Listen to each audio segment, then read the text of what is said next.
noite a todos. É um prazer e uma alegria estar com vocês na noite de hoje. E aqui nos Estados Unidos tem sido os momentos dos reencontros, né? Então, um grande amigo meu pai, e ele fala do nome, né? Mas eu lembro do Geraldo Moura.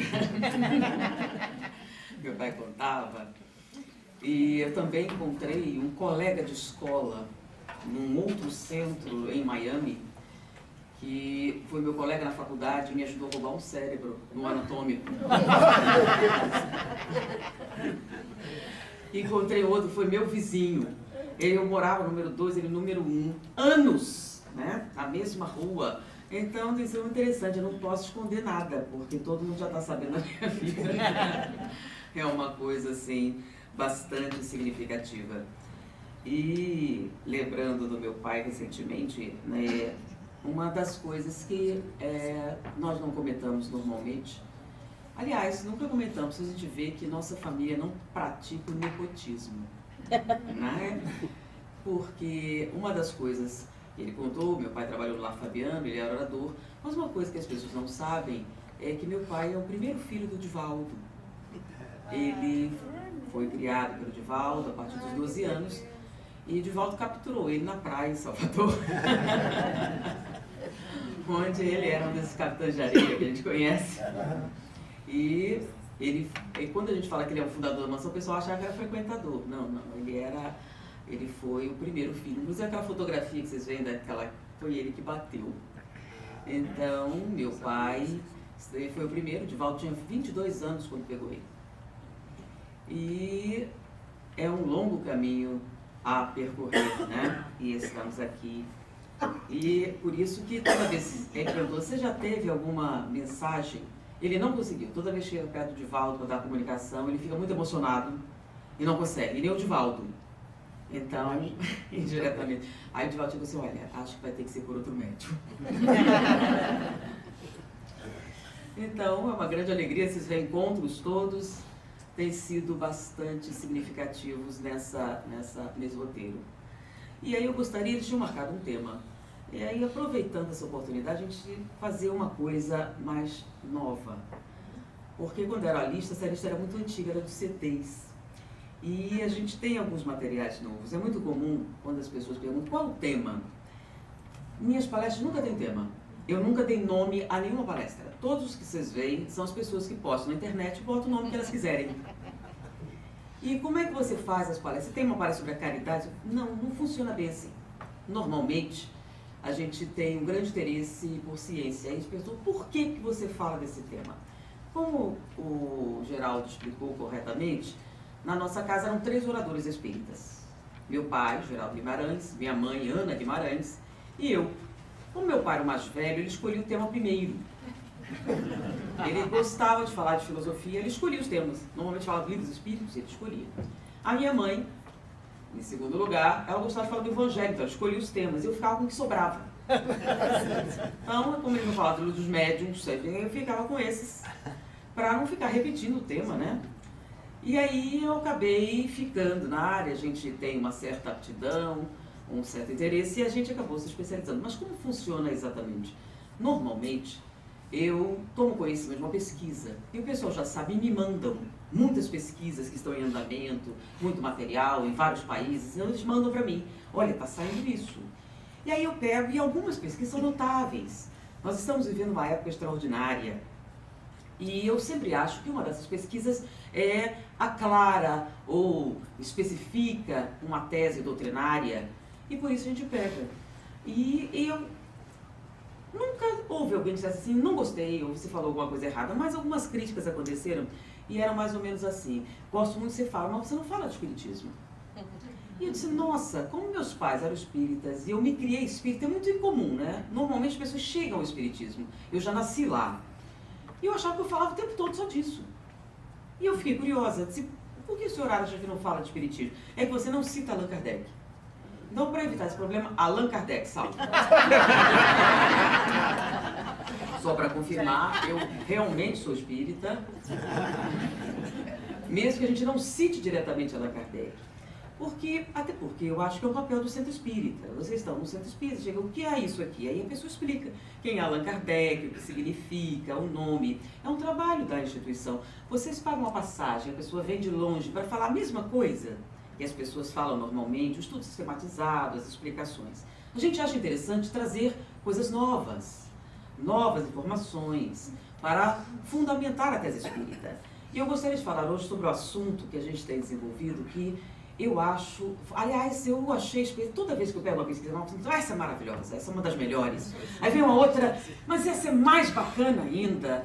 E recentemente, e como não existem coincidências, eu estava fazendo uma palestra numa cidadezinha da Alemanha. E, como vocês podem ver, as minhas datas são muito apertadas. São muitas viagens. E agora a gente estava com mais folga, mas naquela época eu só tinha um mês de férias. E eu tinha que ir. Eu vinha para os Estados Unidos. Aí os Estados Unidos é grande. Tem um lado, tem o outro. Aí a Europa tem vários. Então, às vezes, eu levava 5, 6 anos para voltar para algum lugar. A última vez que eu estive aqui foi em 2011. E eu só tinha um, vou para um lugar, vou para o outro. E tem o sul, o norte, etc. E como na Europa, como aqui nos Estados Unidos também, você tem um centro grande, mas muitos centros são muito pequenos.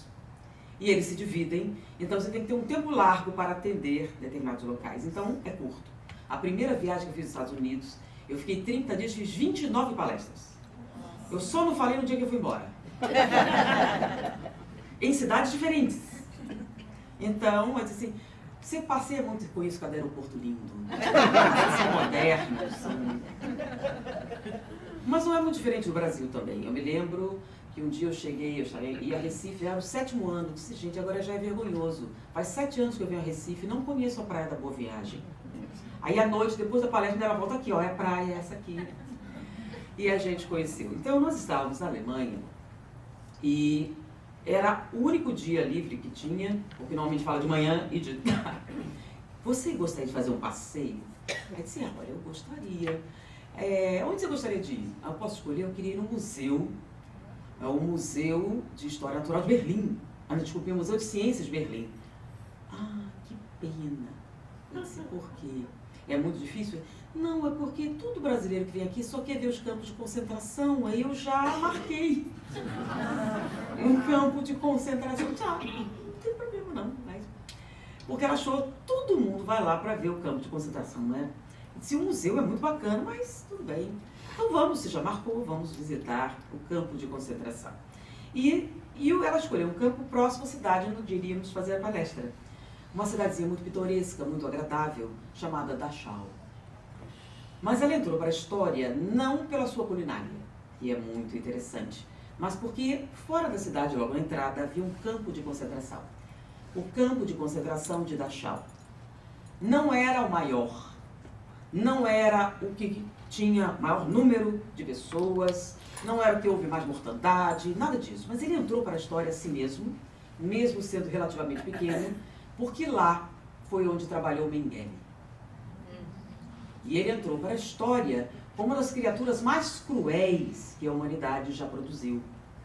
E era justamente o campo de Dachau que a gente ia visitar. Ela tinha arrumado uma guia e nós fomos para conhecer o campo de Dachau. Nós tínhamos assistido a alguns documentários no Brasil e fomos e conversamos bastante com a responsável, que era uma historiadora alemã, e conhecemos então o campo de Dachau, onde trabalhou Mengele. E aquilo foi o único campo de concentração que a gente visitou, né? Fizemos as palestras, mas quando nós voltamos ao Brasil e chegamos, eu tinha um material.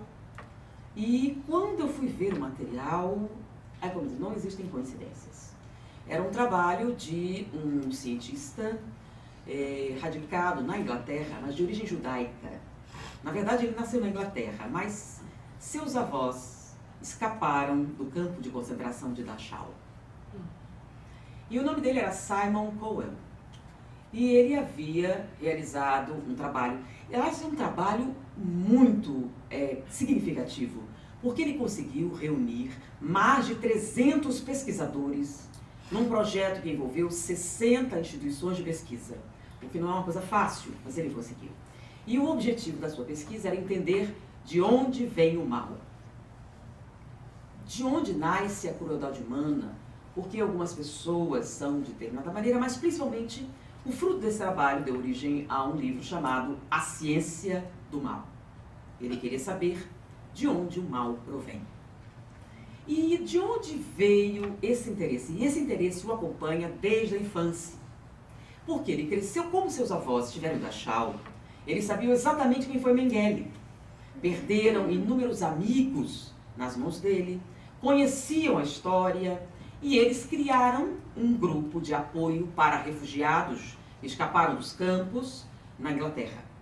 E eles recebiam sempre pessoas traumatizadas e que contavam histórias de pessoas que eles perderam, de familiares nos campos de concentração. E Simon cresceu ouvindo histórias sobre Mengele, sobre a sua crueldade, sobre os facínoras que participavam dos campos de concentração.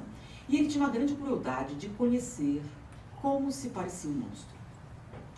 Porque no seu imaginário, Mengele era um terrível monstro. E ele tinha curiosidade, e quando ele estava um pouco maior, ele viu uma fotografia de Mengele. Isso é que é o mais estranho.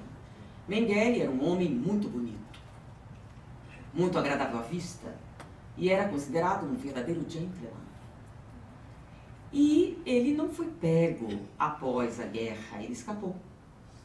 Inclusive, foi para a Argentina, viveu no Brasil durante muitos anos. E quando um dos caçadores de nazistas encontrou quem seria Mengele, ele havia falecido, quando se questionou aos vizinhos, às pessoas que o conheceram, sempre dizia, um homem extremamente agradável, muito gentil, muito prestativo. Nenhum dos vizinhos jamais acreditou, inclusive hoje, que ele era Mengele. Não era possível que aquele senhor tão simpático pudesse ser Mengele. Quando falamos de Mengele, falamos de alguém que praticava atos de extrema crueldade. E era mais ou menos assim, enquanto ele realizava os atos, ele não fazia sozinho, ele tinha uma equipe de auxiliares. Mas basicamente ele tinha 2 enfermeiras à sua disposição. Enquanto ele realizava os atos de tortura, elas anotavam exatamente o que ele dizia. Nós estamos agora amarrando as pernas da paciente ou da cobaia que está grávida em trabalho de parto e agora vamos cronometrar quanto tempo ela leva para morrer. E analisava a intensidade dos gritos, as contrações, os detalhes. E após a morte, o feto ainda permanece vivo. Vamos agora calcular quanto tempo ele levará para morrer. E acompanhava. E assim, ele conseguia, de várias maneiras, matar as pessoas. Por quanto tempo elas levavam. Num sangramento, nessas circunstâncias, quanto tempo ele levaria. Ele gostava muito de fazer experiência com gêmeos idênticos, para ver se um captaria a dor de outro, se ele vendo. Então, era esse tipo de material que ele produzia. E as enfermeiras anotavam tudo, com detalhes. Eram relatórios muito precisos, por isso a gente sabia exatamente o que ele fez. Não são boatos, foram descrições específicas e legítimas do seu trabalho. Então, elas anotavam exatamente, e no final, ele conferia e assinava. Então, todo o seu trabalho foi amplamente documentado. E Simon Cowell tinha curiosidade. E aquele homem bonito, bem apessoado, era Mengele. E depois da guerra ele tinha que ter uma aparência, alguma coisa disso tinha que aparecer na face da pessoa. Mas não. Ele continuou sendo uma pessoa muito bonita, muito agradável e muito gentil. Como ele nunca foi pego, não se pôde analisar exatamente. Porém, as enfermeiras que trabalhavam com ele foram presas e foram julgadas no tribunal de Nuremberg, onde se julgavam os chamados carrascos nazistas, os criminosos de guerra, e elas foram a julgamento. E Simon Cowell, quando cresceu, se interessou em conhecer. Então ele foi assistir, conseguiu os filmes originais das gravações dos depoimentos.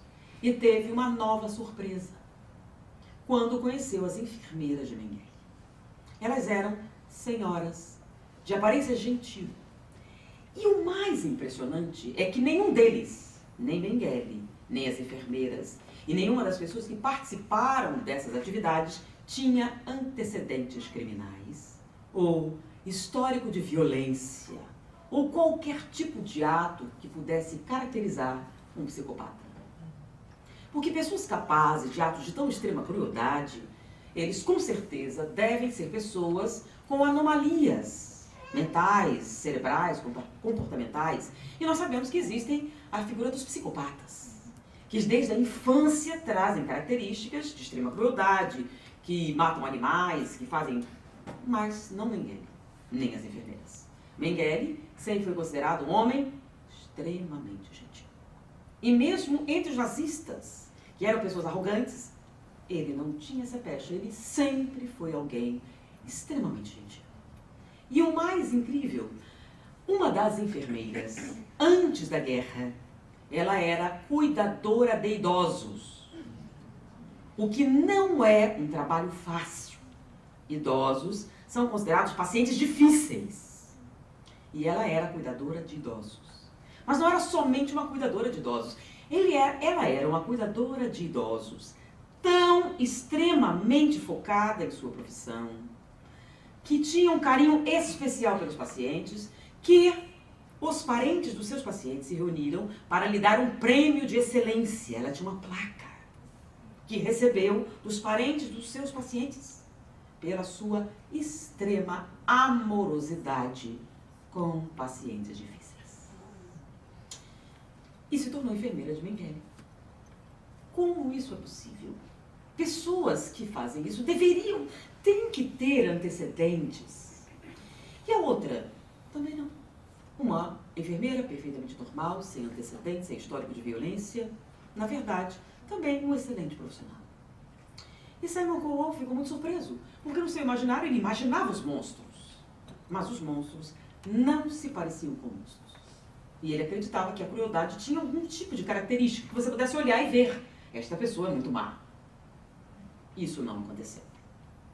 E por causa disso, ele resolveu entender por que certas pessoas são capazes de cometer esse tipo de ato de crueldade. Ele se tornou pesquisador, ele radicou-se na Universidade de Princeton, e juntamente com vários pesquisadores, como nós falamos, são 60 instituições, 300 participantes. Nós vamos falar de alguns principais, né? Vamos falar dos principais artífices do trabalho apresentado no relatório A Ciência do Mal. Então, nós temos Simon Cowell, que desenvolveu a tese da estrutura responsável por algumas pessoas não serem capazes de cometer crueldades, que é o circuito empático. Philip Zimbardo, da Universidade de Stanford, que foi responsável por um aspecto do reconhecimento desse trabalho. A doutora Susan Fiske, da Universidade de Cambridge, que foi responsável pelo aspecto neurológico do trabalho. E tem um indiano, que eu ainda vou conseguir dizer o nome dele, porque o primeiro tem 5 sílabas, o segundo tem 7. Mas foi alguém muito importante, porque ele é que deu a estruturação a nível genético do trabalho. Ele descobriu os genes responsáveis por aquela estrutura descoberta por Simon Cowell e confirmou o trabalho de Fiske. Então, a estrutura genética, existem 10 genes envolvidos naquela estrutura neurológica responsável pelo trabalho. Então, esses 4 principais, mas inúmeros outros também participaram. A gente poderia, não dá para citar todos. A pessoa sempre, você não está falando, gente, se eu for citar cada um deles, vai ser 2, 3 horas de apresentação. Bom, o trabalho de Simon Cowell, então, era procurar no cérebro onde fica a crueldade. Ele utilizou, Susan Fiske, que era uma especialista em neurociência, especificamente em scanner cerebral e prospecção de áreas cerebrais. E Philip Zimbardo, que também era um neurocientista, mas ele tinha uma especialidade que era a psicopatologia. Ele pesquisava chamados psicopatas, criminosos seriais, fez grandes trabalhos em penitenciárias americanas com criminosos procurados pelo FBI. E, inclusive, ele fez parte daquele depoimento de Guantánamo com aquelas pessoas que torturavam outras pessoas. E eles participaram de todo esse trabalho. O que nos chamou a atenção é que nós chegamos no Brasil e recebemos o material, falando especificamente de Mengele e o trabalho de Simon Cowell. E o que foi que ele descobriu? Ele descobriu que o que permite que algumas pessoas cometam atos de crueldade é uma incapacidade ou mau funcionamento ou algum tipo de anomalia que atinja o que ele chamou de circuito empático. O circuito empático é uma estrutura do cérebro humano que tem por objetivo impedir-nos de cometer crueldades. Por quê? Porque o ser humano é um animal muito frágil e ele precisa, lembra, nós somos primatas. Os primatas são extremamente gregários. Se eles fossem muito agressivos, tornaria impossível este nível de convivência. Nós somos descendentes de primatas, somos primatas por nossa vez. E nós dependemos do grupo para a nossa sobrevivência. Pensem, nós não temos garras, não temos pelos, não temos força física. Entre nós, nosso primo mais próximo, o gorila, o orangotango, nós perderíamos amplamente. Então, a nossa força está na união, nos números. E os atos de crueldade poderiam inviabilizar uma convivência social. Mas espera aí, mas é o que mais tem acontecido. O que causa isso? É justamente aí que entra o trabalho desses pesquisadores. O que eles descobriram? O que é o circuito empático? O circuito empático é o que impede você de cometer crueldades. E ele é composto de algumas partes. Primeira parte é o reconhecimento facial. Como assim? A primeira parte do cérebro que nós desenvolvemos, logo quando nascemos, é a capacidade de reconhecer o rosto das pessoas. O bebê tem a primeira interação social, e se vocês não sabem, a primeira interação social que nós apresentamos é o sorriso. Ah, ele sorri pra gente? Não. Ele descobre que quando ele contrai uma sequência específica de músculos, todo mundo faz barulho. E aí ele copia. Quando ele faz assim, ih, tá sorrindo, todo mundo faz barulho. E aí ele faz de propósito, para ter a reação. Isso fica marcado. Toda vez que ele contrai essa sequência, as pessoas reagem positivamente e ele estabelece. Então, inicialmente ele não sabe, mas ele aprende rapidamente que se ele fizer assim, ele consegue o quê? Reações positivas da sua plateia. E a partir daí, reconhecer o significado dessas visões é muito importante para a nossa sobrevivência. Então, nós aprendemos a reconhecer as pessoas, os indivíduos e basicamente o que eles sentem. Então, quais são as emoções e sentimentos que esses rostos apresentam? E isso é reconhecimento facial. E nós temos uma área específica e grande para este trabalho. Mas o mais interessante é que é específico para seres humanos. Como assim? Não é a mesma área que a gente usa para reconhecer qualquer outra coisa. Nós temos uma área do cérebro, na visão específica, altamente especializada e grande para reconhecer a face humana. Mais especificamente, as expressões da face humana. Então, quando nós observamos um ser humano, nós usamos uma parte específica do cérebro. Quando olhamos qualquer outra coisa, nós usamos uma parte diferente. Então, existe uma parte do cérebro para as coisas e uma parte do cérebro para seres humanos. Isso é uma coisa nova. E quem confirmou isso foi Susan Fiske. E ela confirmou a tese de um outro psicoterapeuta que falou a respeito desse assunto, mas ela confirmou neurologicamente. Existe uma área para as coisas e uma área para as pessoas, especificamente humanos. E nós reconhecemos essas emoções e usamos essa área de reconhecimento facial. Mas o circuito empático, além dessa área, tem uma outra área extremamente importante, chamada setor de espelhamento. Que significa exatamente o seguinte: nós observamos essa emoção, reconhecemos e qual a resposta adequada para isso. E a gente procura um setor de espelhamento. Então, o que eu devo fazer quando alguém faz uma cara assim? Então você está andando na rua e vê alguém olhar para cima e você também faz o quê? Abaixa, né? Que é uma expressão de quê? Medo. O que tá acontecendo? Você já, antes de ver, você já abaixa. Vai que é bala perdida, né? Vai que é algo assim. E você abaixa porque você fez o quê? Você reconheceu o medo em outra pessoa. Então você está andando na rua e alguém faz uma expressão de medo, de pânico, o que acontece? Você reage adequadamente, né? Onde é que está o perigo? Nem sei, mas já vai abaixando que para evitar. Quando alguém faz uma expressão violenta para você e você reage. E assim, nós temos respostas adequadas para as emoções que as pessoas sentem. Ternura, amor, etc. Então você olha e corresponde. Alguém olha e sorri para você, você sorri também. Alguém faz uma cara de lagarto, você também faz. E aí, chama-se espelhamento. E todos nós sabemos qual seria a emoção adequada para responder. Todos não. Alguns não conseguem. Porque ligando a área de espelhamento e a de reconhecimento facial, existe uma outra área que fica atrás da órbita, no que nós chamamos lobo pré-frontal, área medial. O último pedacinho, que é chamado fator integrador do caráter, que é a parte que junta os dois. E é uma parte que tem valores intelectuais, que explicam o que devo fazer nessas circunstâncias. Então, você reconhece a emoção, tem a sua resposta apropriada e escolhe o que é que você vai fazer nessas circunstâncias. Então, essas três áreas é que formam o chamado circuito empático. Se elas funcionarem perfeitamente bem, você será incapaz de cometer uma crueldade. Como é que é? É, mais ou menos assim. Quando vocês assistem um filme e você tem um ator muito bom e ele faz aquela expressão de sofrimento e você chora. Por que você está chorando? Não é nem seu parente.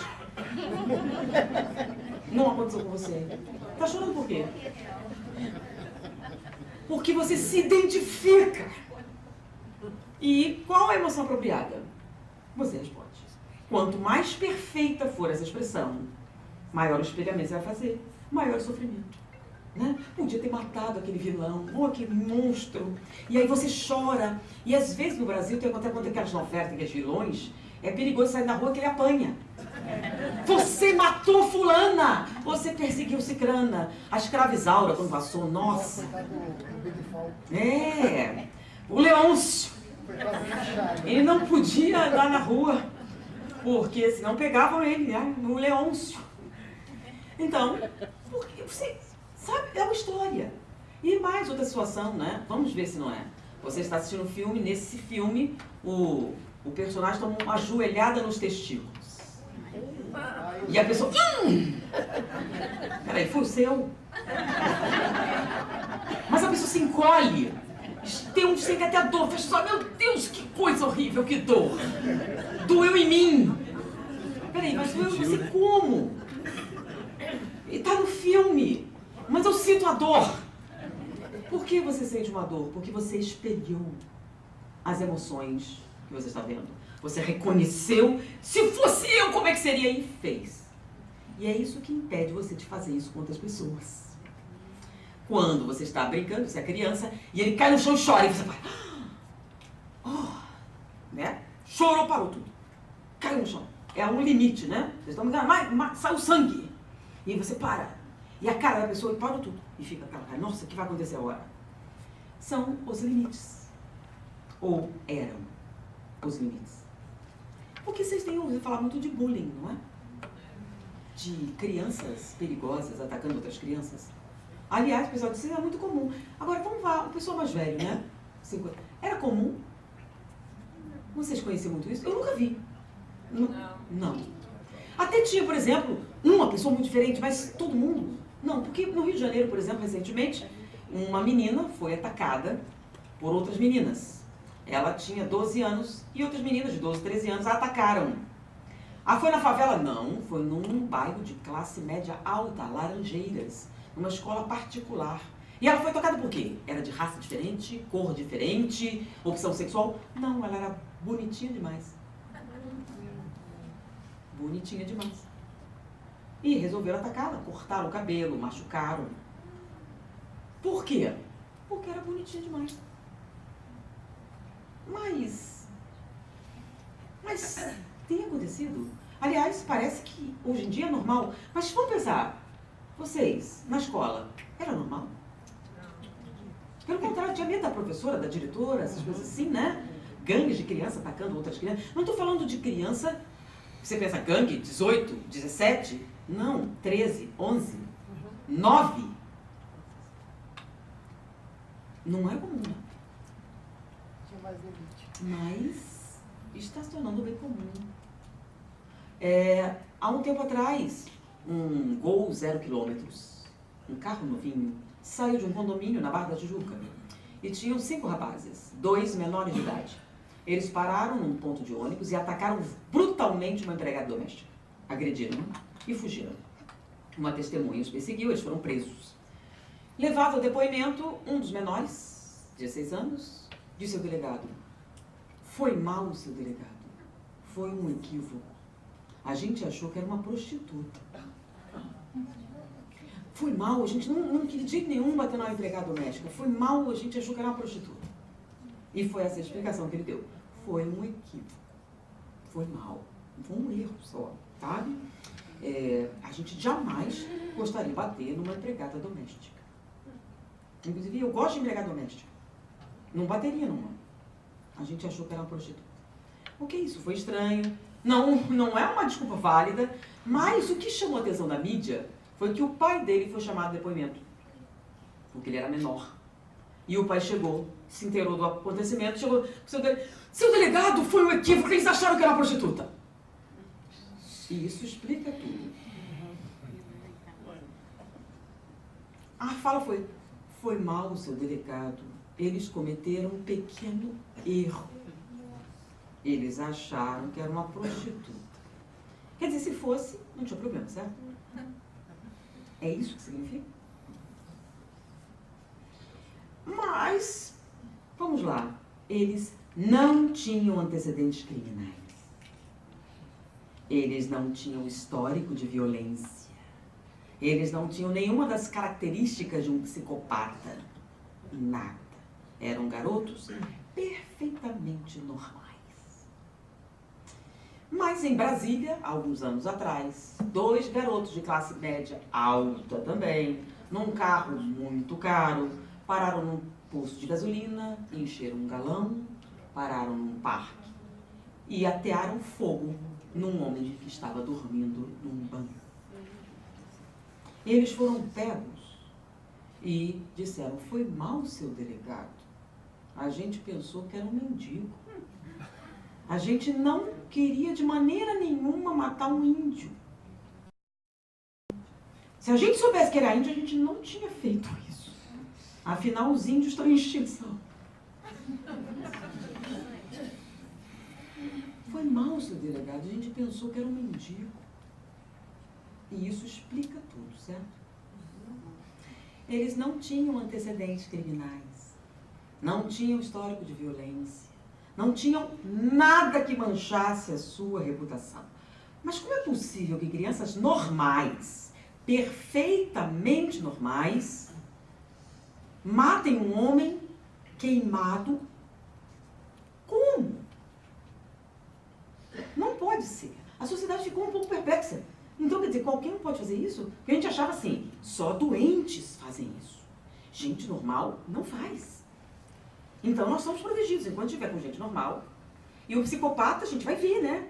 O monstro, a gente vai ver, né? A gente vai reconhecer o homem dele. Ou não. Ele tinha cara de monstro. E as enfermeiras também não tinham. Então, Simon Cohen entende que são a mesma situação. Mas qual seria a causa? E a coisa mais interessante é que toda essa pesquisa começou com a descoberta de uma área específica, que é o fator integrador do caráter. Eles descobriram que psicopatas assassinos seriais tinham uma má formação desta área. Na verdade, ela não se formava completamente e eles tinham uma anomalia cerebral. E essa descoberta foi uma grande comoção, né? Porque é um problema. O psicopata é um criminoso ou ele é um doente? Porque se ele é um criminoso, deve ir para a cadeia. Se ele é um doente, deve ir para um hospital psiquiátrico. Então, normalmente, quando você tem alguém com uma doença mental e comete um crime, por exemplo, alguém, um surto psicótico, acha que você é um alienígena, um monstro e te mata. Ele é responsável pelo que fez? Não. Então, ele é chamado inimputável. Então, ele é um doente. Ele não foi matar você. Não era sua intenção. Ele não sabia o que estava fazendo. Então, ele não deve ir para a prisão, deve ir para um tratamento. Ok, a gente entende. E o psicopata? Porque eles são extremamente inteligentes. Sabem exatamente o que estão fazendo. fazem-no premeditadamente, escondem as pistas, escondem os corpos, cobrem os seus rastros, pesquisam antes de cometer os crimes, acompanham as vítimas, às vezes, muitas vezes, escolhem a dedo e aí realizam atos rituais ou ritualísticos de extrema crueldade. E a explicação é para o meu prazer. Eles são doentes ou são criminosos? Porque, teoricamente, o que separa os dois é um não sabe o que está fazendo e o outro escolheu fazer. E aí, eles são doentes ou não? E quando a área foi descoberta, o FBI, que tem uma divisão especializada nessa captura desse tipo de criminoso, havia capturado um, o que é difícil. Muito difícil porque eles são extremamente... Mas um foi pego. E ele ia a julgamento. E ele estava indo a julgamento quando foi descoberta que havia uma anomalia neurológica e que os assassinos seriais tinham essa característica. E no caso, ele tinha. Ele tinha uma má formação nesta área medial que posteriormente ficou conhecida como fator integrador do caráter. E teoricamente, o que acontece? Os psicopatas não reconhecem as emoções. E como eles não reconhecem as emoções, eles não espelham. Então eles não sentem remorso, não sentem absolutamente nada. Porque simplesmente ele não entende. E muitos dizem assim, eu ficava matando para ver se eu via alguma coisa nos olhos. E eu queria ver. E não vejo nada. Eu só gosto de fazer isso. E eles não compreendem porque não deveriam fazer. Então, o problema é basicamente o seguinte, eu tenho vontade de fazer isso. Eu sei que vocês não querem que eu faça, mas eu não vejo por que eu deveria me privar desse prazer. Então, eu crio todas as circunstâncias para poder saciar o meu desejo e vocês não me pegarem. É basicamente isso. Ele é um doente ou ele é um criminoso? Bom, quando descobriram que esta área era má formada nessas criaturas, mas eles têm antecedentes, que não lembram? Desde criança gostam de torturar animais, têm históricos, etc. Então, não é algo aleatório. Você pode reconhecer isso. E saiu a informação e os advogados de defesa resolveram utilizar-se disso para a sua defesa. Meu cliente não é um criminoso, ele é doente. Ele tem uma má formação no cérebro que faz com que ele faça isso. E começou a explicar. Por exemplo, ele não consegue, então ele não tem como controlar. E o pior é que estava colando, né? Coitado. Como é que ele vai fazer? Ele tem essa vontade, esse desejo, essa compulsão. Ele não é capaz de reconhecer essas emoções. Ele não acha errado fazer isso. E ele não pode se controlar. E estava colando, né? O Júlio estava ficando assim... ele acha que ele é do quê? Pessoa normal não faz um troço desse, não. Não é possível que ele faça. Tem que ser um doente, porque isso nos protege. Porque se ele é um doente, isso não vai acontecer com gente normal. E se a gente descobrir os doentes, a gente pode, né? E eles estavam usando essa técnica e resolveram chamar para depor o agente especial do FBI, que dirigia a divisão, que havia feito a captura. E a captura foi baseada num perfil. O que é um perfil? Você analisa o tipo de crime e diz, a pessoa que tem essas e essas características. Então, ele estudava psicopatas assassinos, na verdade assassinos seriais, ele entrava nas características, ele fez a suposição, ele tem essa aparência, tem isso, e graças a esse perfil, ele foi pego. E a defesa queria dizer o seguinte, ó, se você sabe de antemão, sem conhecer o cliente, que ele tem essas características, significa que ele não pode mudar isso. É a sua natureza. E você não pode mudar a sua natureza. Correto? Correto, né? Vocês vão defender ele? Vamos soltar. Ele queria ir para o hospital psiquiátrico, não para a prisão. Vocês concordam? Ele não pode controlar a sua natureza? Então, a gente já fez o perfil, né? Bom, a pessoa tem essa aparência, tem essa característica, ele andaria num carro assim, ele faria dessa maneira, etc. A polícia seguiu e pegou. E aí o advogado perguntou, então, o senhor conhecia o meu cliente? Não. O senhor tinha visto de alguma maneira o meu cliente? Não. O senhor conhecia a vítima? Também não. O senhor poderia saber que o meu cliente cometeu esse crime? Sim. Como? Eu segui os passos do perfil. Ele tinha todas as características de um psicopata, assassino, serial killer. Então, você sabia de antemão como ele seria? Porque, na verdade, ele não poderia ser de outra maneira, não é verdade? Nós seguimos os passos do perfil e capturamos o assassino, o criminoso. O criminoso não, o doente não, o criminoso. Nós seguimos os procedimentos do FBI. Ok. Mas o senhor já sabia, por exemplo, como ele falaria, como ele se comportaria, etc. Graças a quê? É porque normalmente os serial killers se comportam... Ora, se todos se comportam dessa maneira, e nós sabemos que eles têm lesões cerebrais, o meu cliente, então, não é um criminoso. É uma pessoa que tem essa lesão cerebral e por isso cometeu o crime. O senhor não concorda? Não, eu não concordo. Como não? Ele seguiu o perfil? Sim, ele seguiu o perfil. Ele tem anomalia? Sim, ele tem anomalia. Todos os criminosos que você pegou tinham anomalia? Sim, todos tinham anomalia. Logo, quem tem anomalia se torna criminoso. Não. Como não? Eu tenho anomalia e eu não sou um criminoso. Eu escolhi me tornar agente do FBI. Eu tenho algumas dificuldades e resolvi usar isso em favor da humanidade. Graças aos meus pais. E aí fui pra cadeia. Então, significa, se você tem isso, você será fatalmente um assassino. Foi provado que não, graças a esse agente do FBI. Devemos sempre orar por ele muito. Fizeram até uma série TV baseada nesse personagem, né? Eu não me lembro agora se acho que é... Não. O Dex é o criminoso. O agente... Eu acho que foi CSI, não sei se foi CSI ou Criminal Minds. Eles fizeram o agente... Aquela história ali é filme, mas a história mesmo é verdadeira.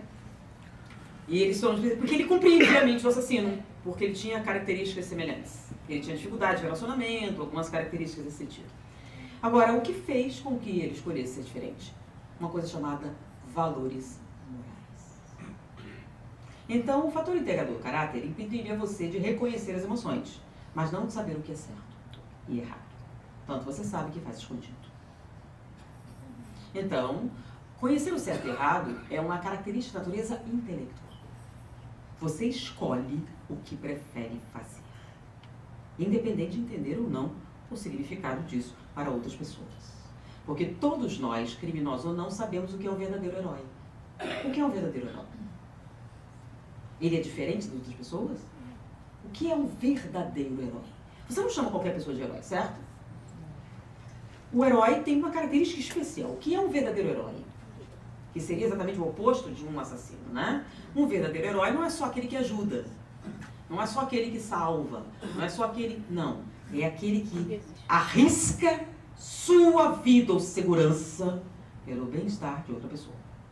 Então você não dá uma medalha de herói para qualquer soldado. Porque se ele matou o inimigo, ele cumpriu o seu dever. Então, é o que o soldado deve fazer. Se ele atendeu às exigências que foram feitas, ele cumpriu o seu dever. Quando é que você dá uma medalha? Quando, sob fogo inimigo, ele arrisca a própria vida para salvar seus companheiros. É aí que ele ganha aquela medalha bonitona do Congresso. Ele é um verdadeiro herói. Então, bombeiros salvam pessoas, não salvam? Então, todos ganham uma medalha? Não. Ganha medalha um verdadeiro herói. Quando ele, com o risco da própria vida, salva alguém. Porque vai desmoronar. Eles não entram. Se ele mesmo assim fizer para salvar alguém, ele é um verdadeiro herói. E aí, nós reconhecemos. Todo mundo sabe quem é um verdadeiro herói. Correto? É uma coisa de natureza intelectual. Você sabe a diferença. Então, todos sabem a diferença. E aí, qual a explicação, então, de Simon Cowell? Então, essa pessoa não tem o fator integrador do caráter, realmente ela não reconhece as emoções, e se ela não reconhece, não pode espelhar, e se ela não tem valores morais, o que acontece? Por que deveria? Porque não deveria apenas agir em meu prazer. Porque para alguém escolher diferente, você teria que ensinar que essa é a coisa certa a fazer. Correto? Nós fazemos isso. É aí que entra o trabalho de Philippe Zimbardo e Susan Fiske. Susan Fiske é uma neurologista e ela estava estudando, escaneando o cérebro para tentar identificar essas áreas descritas por Simon Coyle. E ela descobriu. Ela descobriu a área do reconhecimento facial humano, a área do espelhamento, mas basicamente ela descobriu a área das coisas. E aí nós fazendo referência a um psicoterapeuta chamado Viktor Frankl.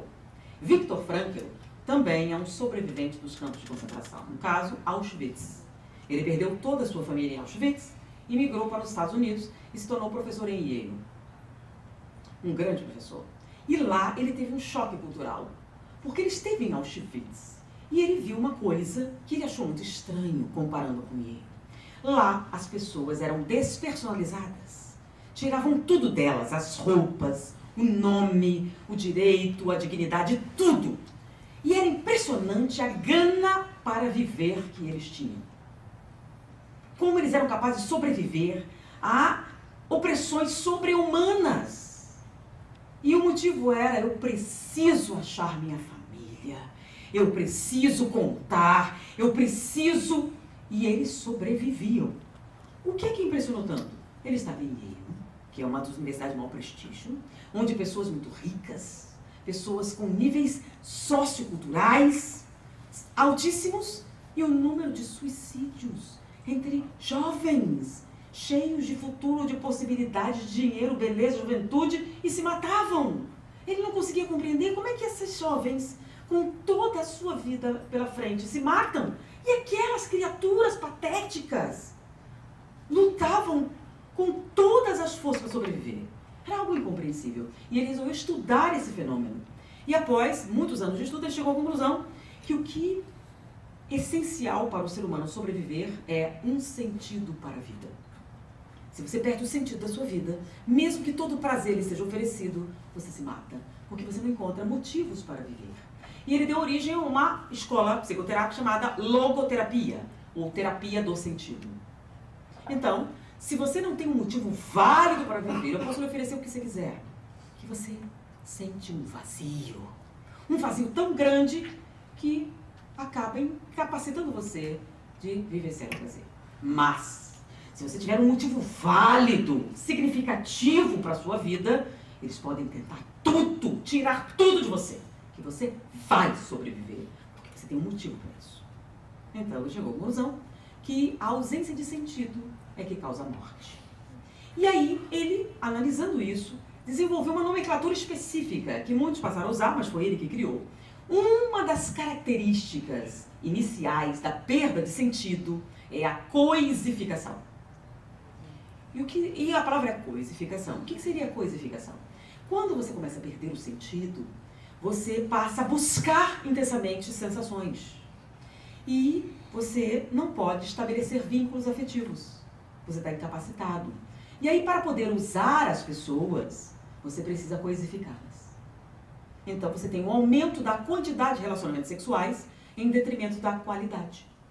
Porque relacionamentos sexuais, eles são secundários, normalmente, a relacionamentos afetivos. Como você está impossibilitado, você coisifica primeiro e cria a figura da mulher objeto ou descartável. O que é uma pessoa descartável? É uma pessoa que você pode usar e depois descartar. Por quê? Porque objetos não têm sentimentos. Nós só podemos nos preocupar com pessoas de verdade, pessoas que sentem, como sua mãe, sua irmã, pessoas que você conhece. E elas sentem. Então você não faria isso com sua mãe ou com sua irmã. Mas esta não é uma pessoa. É uma pessoa descartável.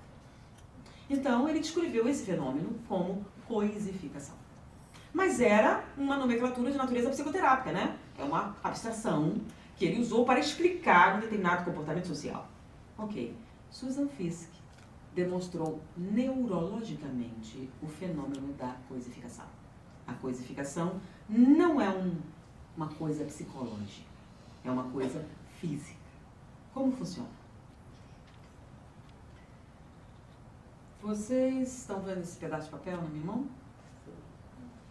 Agora eu vou amassar brutalmente esse pedaço de papel. Amassei. E agora eu vou fazer algo igualmente brutal.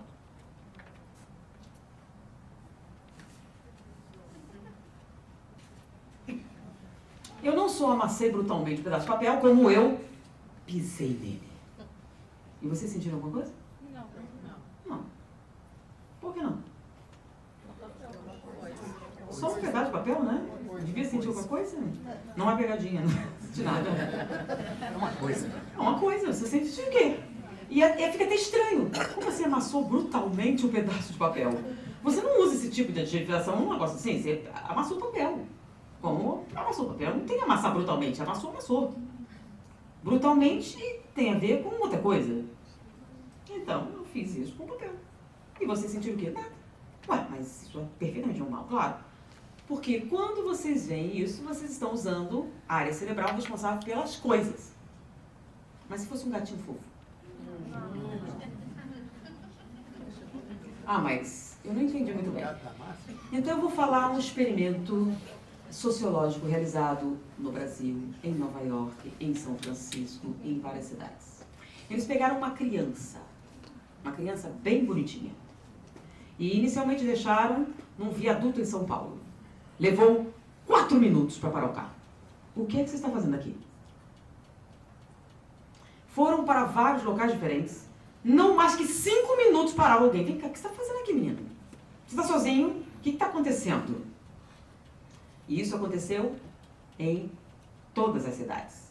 Nova York, São Francisco, Los Angeles. Deixava uma criança ali e parava alguém. O que você está fazendo aqui? Deixava num lugar que não devia, parava alguém. Eles pegaram a mesma criança, sujaram ela, trocaram suas roupas e deixaram exatamente no mesmo lugar. 8 horas depois não parou ninguém. Aí a pergunta é, sujeira deixa alguém invisível? Se é a mesma criança, exatamente a mesma, por que ela se tornou invisível? Porque antes levava 4 minutos e depois ninguém parou. Ninguém mais viu essa criança. O que aconteceu? É aí que a Susan Fish demonstrou. A criança deixou de ser uma criança e se tornou uma coisa. E quando você olha uma coisa, você não sente nada. Como é que é? Nada. Quando você olha as coisas, como não são importantes, você não sente absolutamente nada. Vocês parariam para ver o pedaço de papel que aconteceu com ele? Não. Mas isso não pode? Pode. Pode exatamente assim. Então, quando você analisa o cérebro, você vê que, em alguns momentos, você usa a área dos seres humanos, em outro, das coisas. Então, o fenômeno descrito por Viktor Frankl não é psicológico, é neurológico.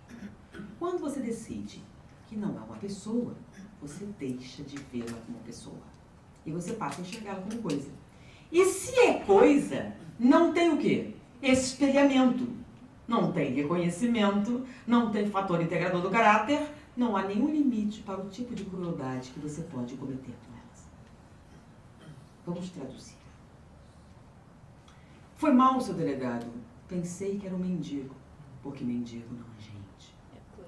Foi mal, seu delegado. Pensei que era uma prostituta. Prostituta não é gente. Empregada doméstica? Jamais eu botei na empregada doméstica. Por quê? Empregada doméstica é uma pessoa. Prostitutas não. Não, eu nunca faria isso com um índio. Porque índios são pessoas. Mendigos não. Eu jamais estupraria uma mulher da minha religião. Mas as outras vão para o inferno mesmo. Não são pessoas dignas, são coisas. Então você tem um pai extremoso que trata com carinho seu filho e explode um ônibus cheio de crianças. Por quê?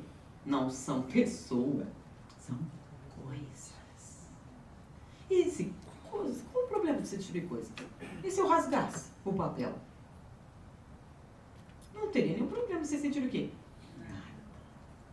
E aí você pega um filme com pequenas crianças palestinas fofas cantando uma musiquinha. judeus não são gente, eles merecem morrer, por isso... E aí você cresce ouvindo que judeus não são gente, judeus não são gente. O que acontece? Quando você cresce e olha a área neurológica que você usa é a das coisas.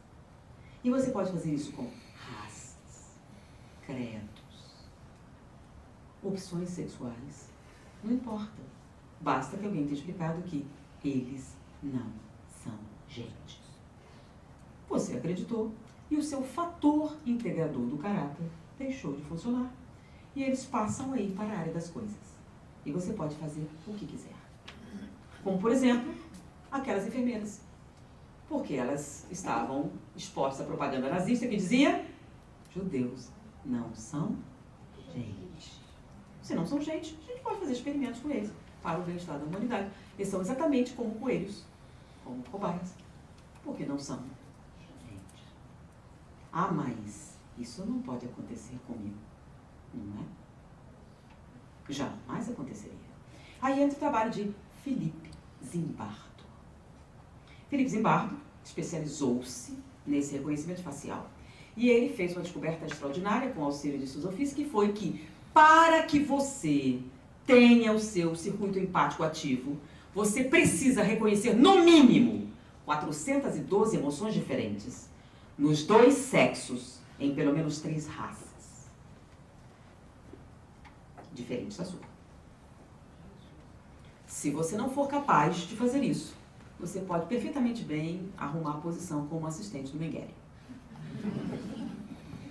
Você fará o serviço perfeitamente bem e sem efeitos colaterais.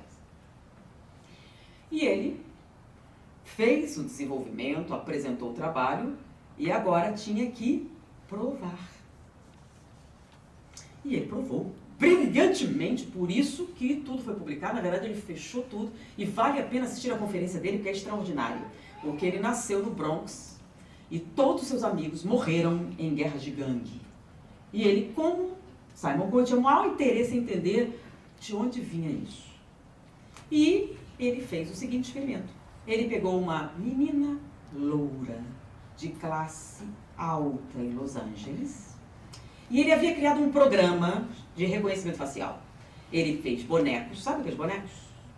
É tipo aqueles que usa para... Como chama? Criminosa, não sei.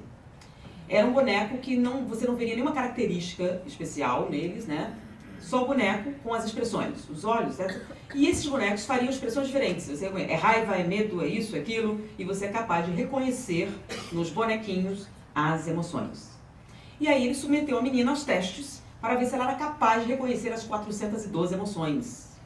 E ela, no bonequinho amorfo, aquele sem características raciais ou sexuais ou de qualquer tipo, reconheceu as 412. E aí ele fez os bonequinhos com uma família. O pai, a mãe e uma criança. E perguntou para ela, o que eles estão sentindo? E ela identificou perfeitamente. Ah, ele está com medo, ele se sente bem, eles estão felizes, está isso, está aquilo, está aquilo outro. Ela acertou tudo. Foi muito bem nos testes. E aí ele pegou os mesmos bonequinhos, do pai, da mãe e da criança, e trocou a cor. E perguntou para ela, o que eles estão sentindo? Não sei. Por quê? São empregados. Não sei. São empregados. Como não? Eram os mesmos bonequinhos. Eles só trocaram de cor. O que aconteceu? Com a cor, ela não foi mais capaz de identificar as emoções. Por que não? Não olhe para os empregados. Não converse. Mas, não, os empregados não são gente. São empregados. E a criança aprende. Porque se não são gente, eles não sentem cansaço, nem medo, nem raiva. E eles fazem exatamente o que você manda fazer. E ela se torna, com o tempo, incapaz de reconhecer qualquer emoção em pessoas que não sejam da sua raça, ou da sua etnia, ou do seu gênero, etc. Depende do que você quiser. O que você quiser ensinar. Brancos não são gente, negros não são gente, alemães não são gente, suecos não são gente, não importa. Mulheres não são gente. O que você quiser. Quem é da sua religião não é gente. E aí, chama-se fator integrador do caráter. Você escolhe coisificar. E quando você coisifica, o que acontece? Você pode fazer o que quiser, sem sentir absolutamente nada. Mas aí Zimbardo fez mais do que isso. Ele quis demonstrar que este fenômeno foi além de simplesmente processos de segregação. Ele chegou à conclusão que já estava se tornando uma pandemia social. E ele explicou da seguinte maneira. Antigamente, as famílias eram núcleos enormes, onde você tinha o avô, o tio-avô, os primos, todos morando juntos, não é? E você nascia nessa família onde havia a sua tia-avó, que estava muito velha e já não funcionava bem da cabeça, e ele tinha que levar lá de vez em quando alguma coisa. Era muito chato, mas tinha que fazer, porque era a sua tia-avó. E tinha aquela tia que foi largada pelo marido, tinha aquela outra que brigou, tinha aquela que fugiu, tinha aquela que estava ótima, tinha aquela que tinha engravidado. E as fofocas, não tem jeito, as crianças, numa convivência tão intensa, acabavam o quê?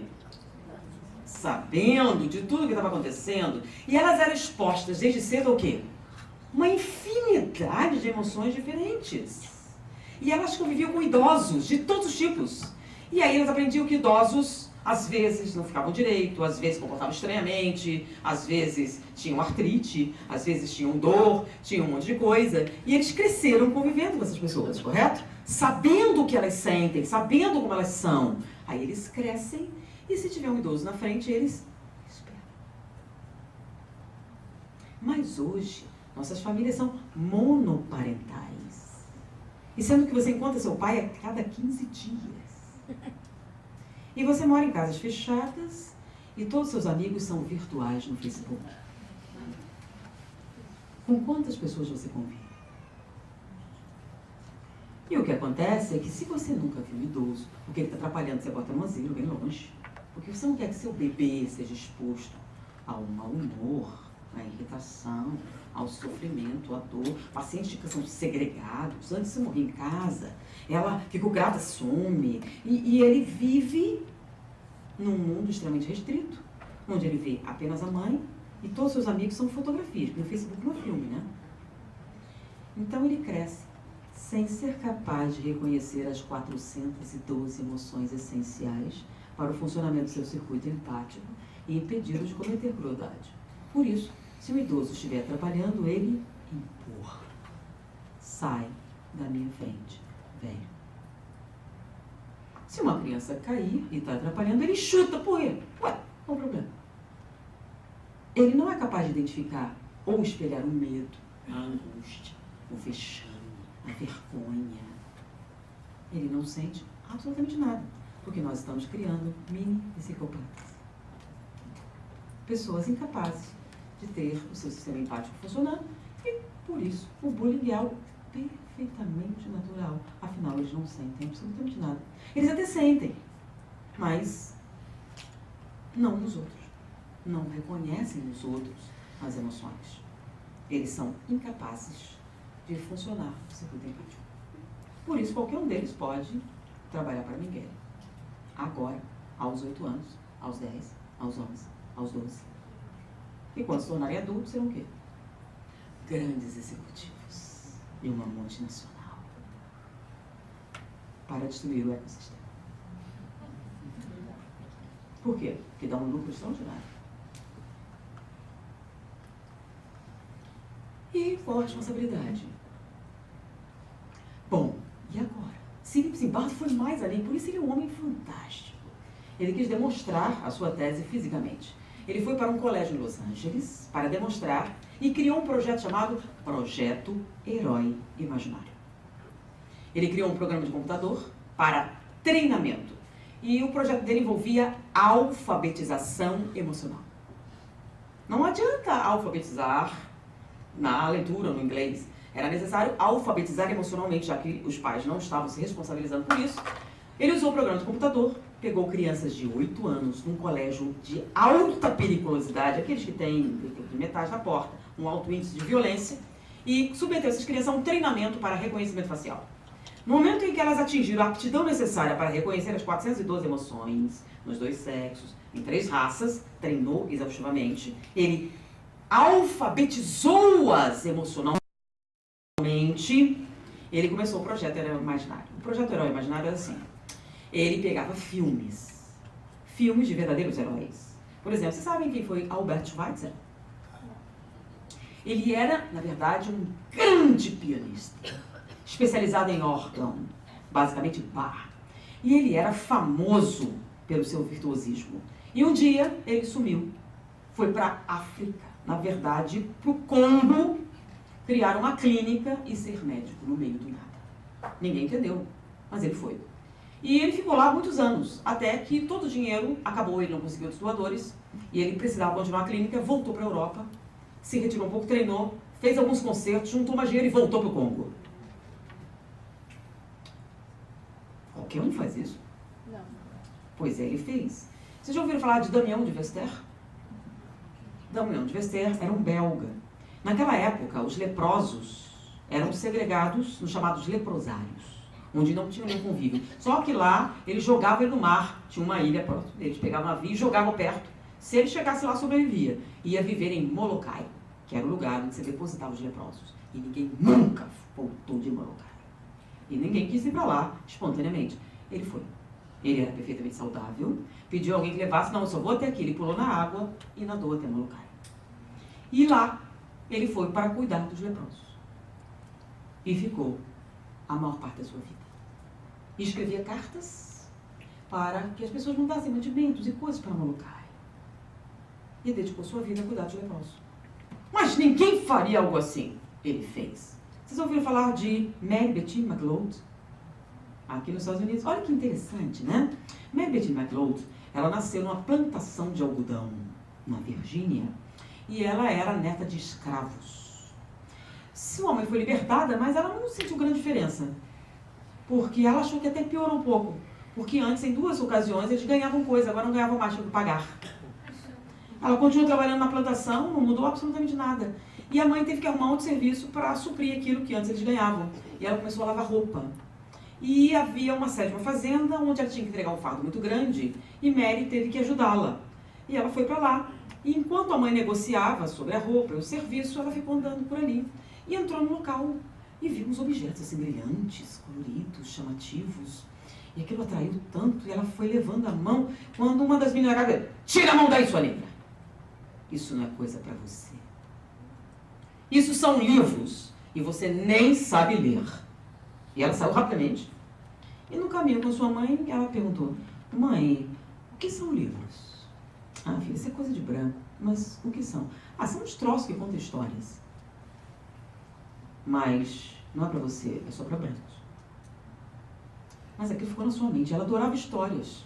E aquelas coisas contavam histórias. Deve ser uma coisa incrível. E como as pessoas mentem muito, ela não sabia se era só para brancos mesmo. De repente. E um dia ela foi para a cidade com seu pai. E numa lata de lixo ela encontrou o quê? Um livro. Ela pegou e escondeu. Porque vai que tomam. Ela escondeu, bem escondido. Quando voltou para casa, foi para um mato. E no local, ela pegou o livro. Bom, pode falar comigo. Fala. Sacudiu. Fala alguma coisa. Conta uma história. Ela abriu, mexeu, fez muitas coisas. Aí ela descobriu que ele só falava mesmo com brancos. Mas será que não tinha nenhum jeito? E na cidade estava vindo uma senhora muito recomendada, era da igreja, era muito distinta, veio do leste, ia falar com as pessoas. E ela realmente achou a mulher muito distinta e muito acessível. E num determinado momento, ela foi perguntar, a senhora podia me explicar? Os livros só contam histórias mesmo para os brancos? Não, eles falam com qualquer pessoa. E eles falariam comigo? Você sabe o idioma deles? Não. Quer que eu te ensine? Quero. E ela ensinou. E ela pegou seu livro e abriu. E era o Novo Testamento. Ela achou esse livro extraordinário. Todos os negros tinham que ter a chance de ler esse livro. E ela desenvolveu um projeto pessoal. Ela ia ensinar outros negros a ler os livros. E ela fez uma escola rural e começou a ensinar. Mas ela não tinha muito recurso. Ela chegou assim, vamos fazer o seguinte, eu ensino você a ler. E você vai me dar o primeiro dólar que você ganhar, só um, para que outras crianças possam ler. E assim ela fez. Então ela ensinava, e elas cresciam. Quando ela ganhava o primeiro dólar, elas devolviam. E aí ela fez uma escola. E continuou dizendo, não custa nada. Mas quando você ganhar o primeiro dólar, você traz para outra criança aprender a ler. E assim foi crescendo. E todos os negros que estudaram nas escolas de Mary Bethune davam o seu primeiro dólar, o primeiro que eles ganhavam, para outras crianças lerem. E aí eles foram crescendo. E ela dava para outras. E eles foram se multiplicando, as escolas de Mary Bethune, cada um mandava $1. E eles continuavam mandando $1. E aí multiplicaram as escolas. As leis mudaram, os negros passaram a ter direitos. E ela não tinha mais onde investir. Resolveu ir para a África. Ela morreu. Mas a Fundação Mary Bethune McLeod continuou recebendo $1 de cada criança negra que estudou numa das escolas Mary Bethune McLeod.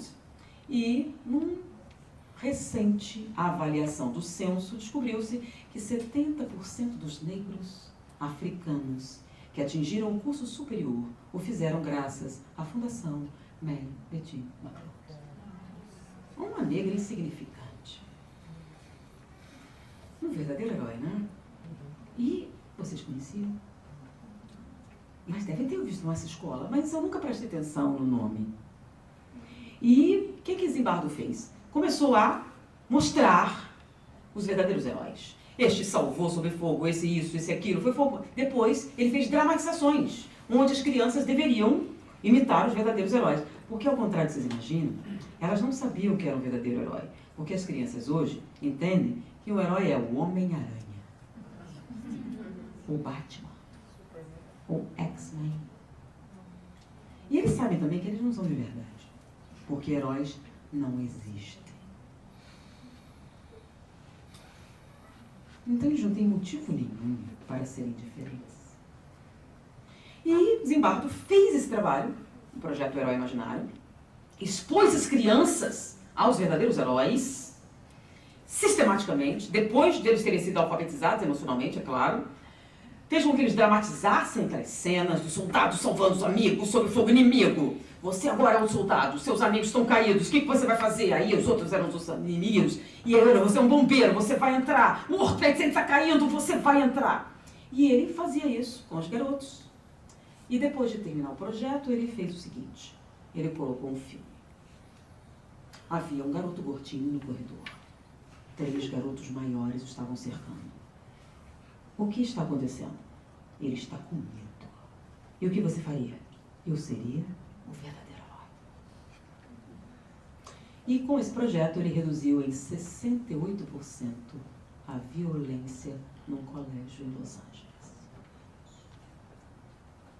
Sem investimento extraordinário, sem nada fora do comum, ele obteve resultados extremamente significativos, demonstrando a existência do ciclo empático e que nós podemos fazer algo com isso.